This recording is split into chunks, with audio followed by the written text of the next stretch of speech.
नमस्ते दोस्तों, हम लोग आज पढ़ेंगे सम ऑफ इन्फिनिटी यानी कि sum of infinite terms of GP, यानी कि जो गुणांतर श्रेणी है उसमें अगर अनंत टर्म्स हैं तो उनका सम क्या होगा। आज हम लोग इसके बारे में बात करेंगे। तो चलिए स्टार्ट करते हैं अपना टॉपिक। आज हम लोगों ने पिछले वीडियो में ये पढ़ा था कि अगर कोई सीरीज है यानी कि कोई ज्योमेट्रिकल प्रोग्रेशन है जिसमें टर्म्स हम लोग ऐड कर रहे हैं ए आर स्क्वायर, ऐसे चलती चली जा रही है और ये एन टर्म है ए आर की पावर एन माइनस वन। तो इसका हम लोगों ने सम देखा हुआ था। वो क्या था? वो था ए वन माइनस आर की power n one minus r. ये हम लोगों ने बात की हुई थी। अब मान लीजिए ये तो हम लोगों ने एन टर्म्स का निकाला। अब टर्म्स बढ़ते चले जा रहे हैं, ठीक है। तो जब ये टर्म्स बढ़ते चले जा रहे हैं और कहां तक जा रहे हैं? इनफाइनाइट तक। तो इतने सारे जो टर्म्स हैं उनका अगर हम लोग सम करेंगे तो वो क्या आएगा? इसके लिए कंडीशन ये है बच्चों कि अब हमारा जो आर है वो एक से कम ही होगा, ठीक है। आर हमारा क्या होगा? एक से कम। तो जो सम ऑफ इनफाइनाइट टर्म्स है इसको हम लोग इनफाइनाइट लिख रहे हैं, यानी कि हम लोग इनफाइनाइट टर्म्स कर रहे हैं। तो वो होगा ए अपॉन वन माइनस आर। ये हम लोगों का फॉर्मूला है। यानी कि अगर कोई ज्योमेट्रिकल प्रोग्रेशन है, कोई ज्योमेट्रिकल गुणांतर श्रेणी है, उसके इनफाइनाइट टर्म्स है और जो उसका कॉमन रेशियो है आर वो अगर एक से कम है तो उन सारे टर्म्स का जो सम होगा वो होगा ए अपॉन वन माइनस आर। अब आप ये सोच रहे होंगे ये आया कैसे?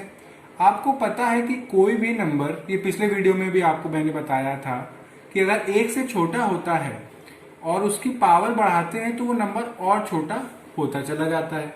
अब यहाँ पे ये आर हमारा एक से क्या है? छोटा। और जब हम एन को क्या कर रहे हैं? इनफाइनाइट। हमारा एन क्या है? इनफाइनाइट। तो जब एन हमारा इनफाइनाइट होगा तो ये हो जाएगा जीरो। तो वन माइनस जीरो क्या आया? वन।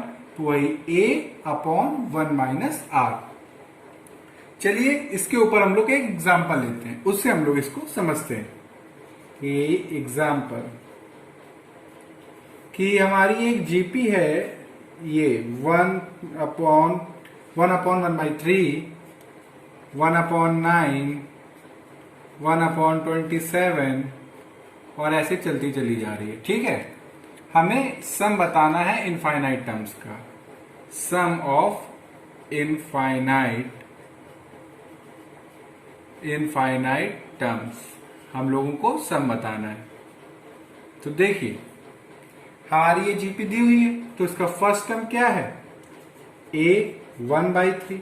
अगर आपको चेक करना है कि ज्योमेट्रिकल प्रोग्रेशन है या नहीं तो हम लोग क्या कर सकते हैं? सेकेंड टर्म को फर्स्ट टर्म से डिवाइड करिए और थर्ड टर्म को सेकेंड टर्म से डिवाइड करिए। अगर नंबर जो कॉमन रेशियो अगर सेम आता है तो वो हमारा क्या होगा? Geometrical series. जैसे कि वन बाई नाइन को हमने वन बाई थ्री से करा तो ये आएगा वन बाई थ्री, ठीक। और अगर वन अपॉन 27 को डिवाइड किया नाइन अपॉन वन से तो भी आया वन बाई थ्री। तो आर हमारा क्या आया? आर आया हमारा वन बाई थ्री। यानी कि ए भी हम लोगों को पता है, आर भी हम लोगों को पता है। तो अब देखिए हम लोग को क्या निकालना? इनफाइनाइट टर्म्स का सम। तो क्या होगा? ऊपर फर्स्ट टर्म, नीचे वन माइनस कॉमन रेशियो, ठीक। अब देखिए यहाँ पे नीचे क्या क्या है हमारा? वन बाई थ्री और वन माइनस आर भी क्या है हमारा? One by three. अब इसको सॉल्व करेंगे तो ये one by three, three minus one आया टू बाई थ्री। तो ये क्या हुआ? One by three into three by two. Three से थ्री कैंसिल हो गया, ठीक है। तो आया वन बाई टू और ये आ गया हम लोगों का आंसर। यानी कि ये जो सीरीज है, ये जो ज्योमेट्रिकल प्रोग्रेशन है, इसके जब अनंत टर्म्स को यानी कि इनफाइनाइट टर्म्स को जब ऐड करेंगे तो उसका सम क्या आएगा 1/2। और यहाँ पे आप देखिए r हमारा क्या है, 1 से छोटा। अब एक और एग्जांपल हम लोग लेते हैं कि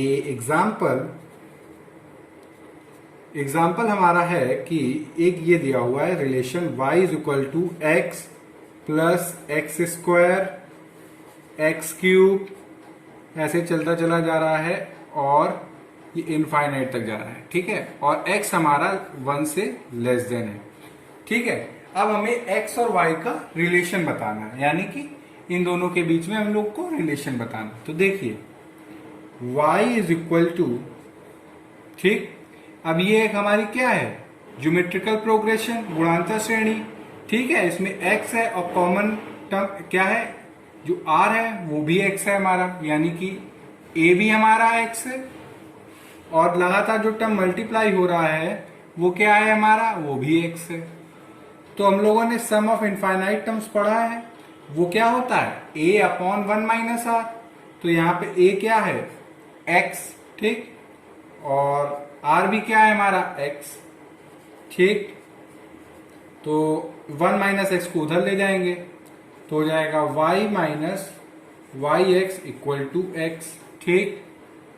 और y को इधर रहने देते हैं, वाई एक्स टर्म को उधर ले जाते हैं और वहां से हम लोगों ने x को कॉमन ले लिया तो ये आया 1 प्लस वाई, ठीक। तो x हमारा क्या आया, वो आया y अपॉन 1 प्लस वाई। ये हम लोगों का क्या आया, रिलेशन, किसके बीच में, x और y के बीच में।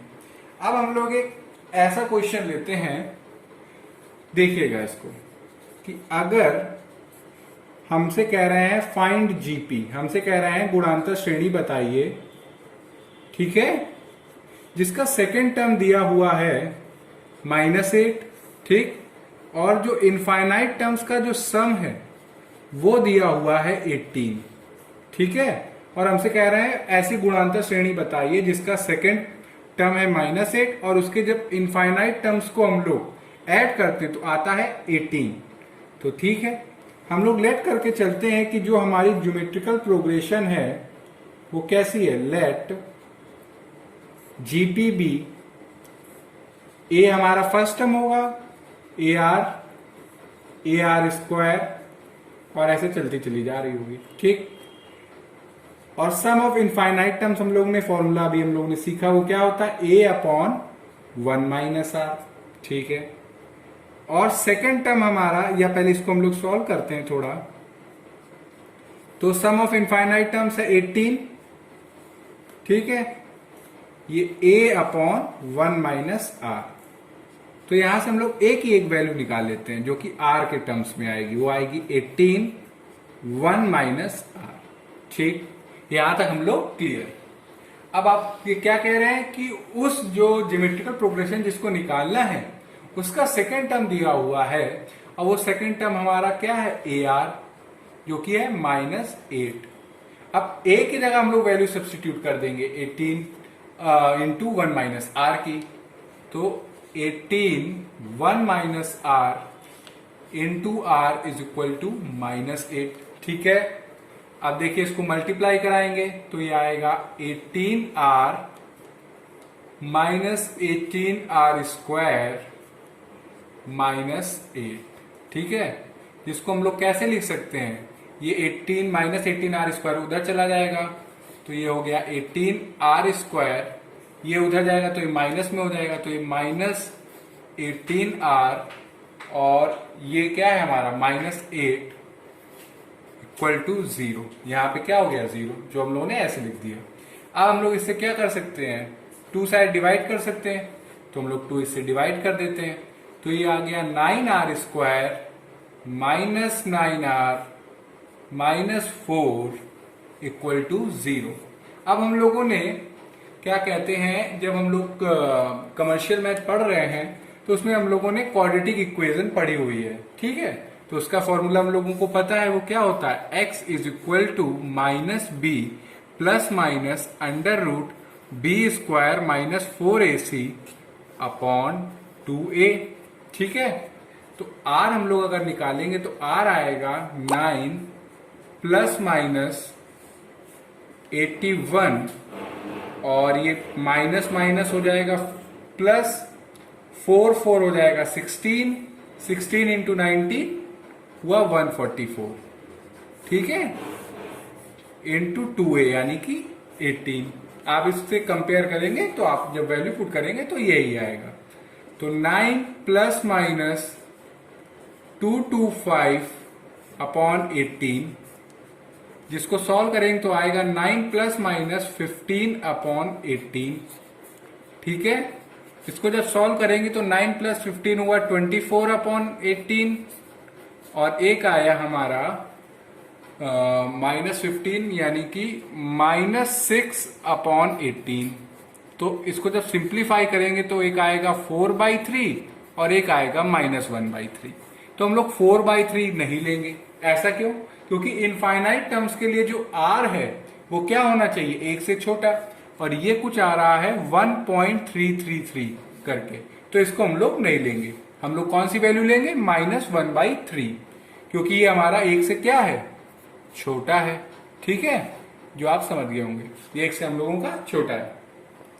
तो r हम लोगों को पता चल गया।